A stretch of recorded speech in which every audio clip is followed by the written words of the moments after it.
In this video, you'll uncover the most mysterious crime in FBI history, a case still shrouded in darkness.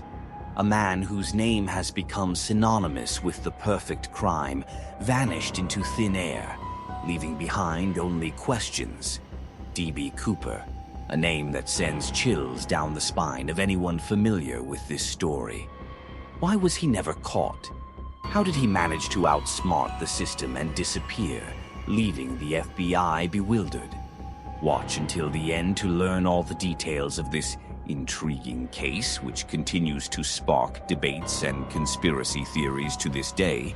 It all began on November 24th, 1971. On that day, as most Americans were preparing to celebrate Thanksgiving, a mysterious man boarded Northwest Orient Airlines Flight 305 from Portland to Seattle. He called himself D.B. Cooper, though this name was merely an alias.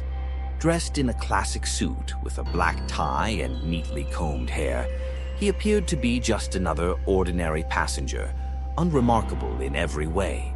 Cooper took his seat, calmly ordered a whiskey, and began smoking a cigarette. His behavior raised no suspicions. No one could have imagined that this man was planning one of the most audacious crimes in history. About 30 minutes after takeoff, Cooper handed a note to a flight attendant. At first, she didn't pay much attention to it, assuming it was just another flirtatious gesture from a passenger. But Cooper insisted. The note stated that he had a bomb in his briefcase, and that if his demands weren't met, he would blow up the plane.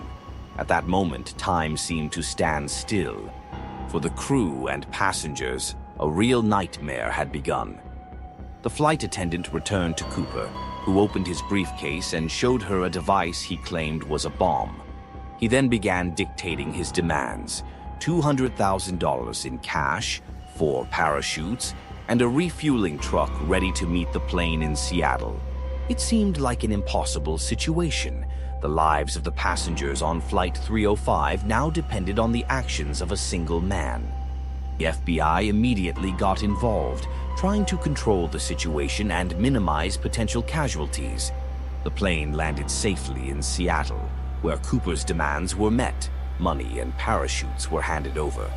He allowed most of the passengers to leave the plane, keeping only the crew on board. After that, the plane took off again, heading toward Mexico as Cooper had instructed. But neither the passengers nor the crew knew that Cooper's plan was far more cunning than they could have imagined. Somewhere between Seattle and Reno, at an altitude of about 10,000 feet, Cooper opened the plane's rear door and, with a parachute strapped to his back, jumped into the dark night sky, taking the money with him. This jump marked the beginning of one of the most enigmatic stories in the world of criminal investigation. After that moment, Cooper was never seen again. His disappearance became a sensation, and the FBI launched one of the most extensive manhunts in its history. Despite immense efforts and years of searching, neither Cooper nor the money was ever found.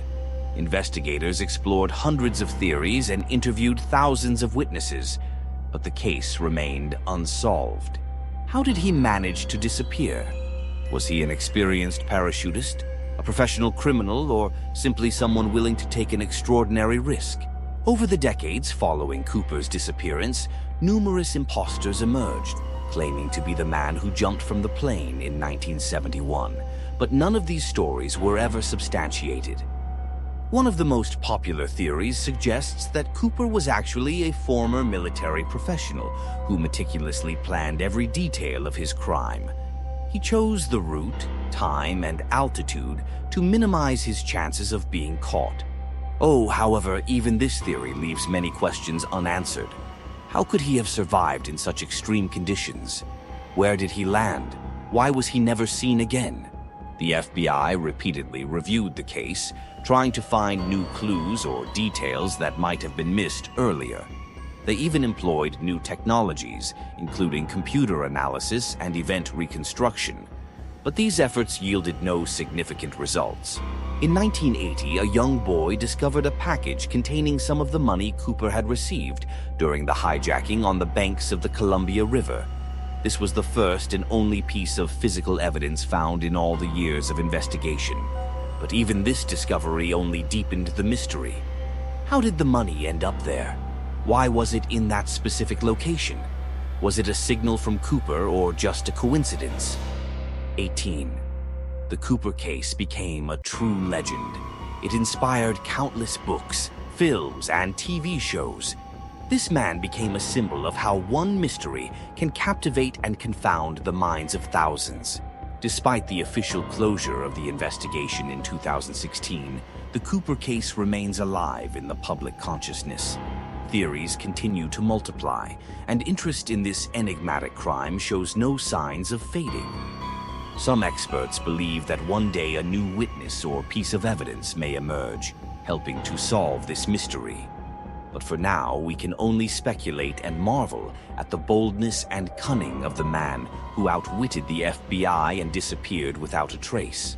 If this story captivated you and you want to learn more about the most mysterious crimes in history, subscribe to our channel. We're preparing even more intriguing and shocking stories for you. And if this video gets 5,000 likes, we'll release a video about the bloodiest crime in history.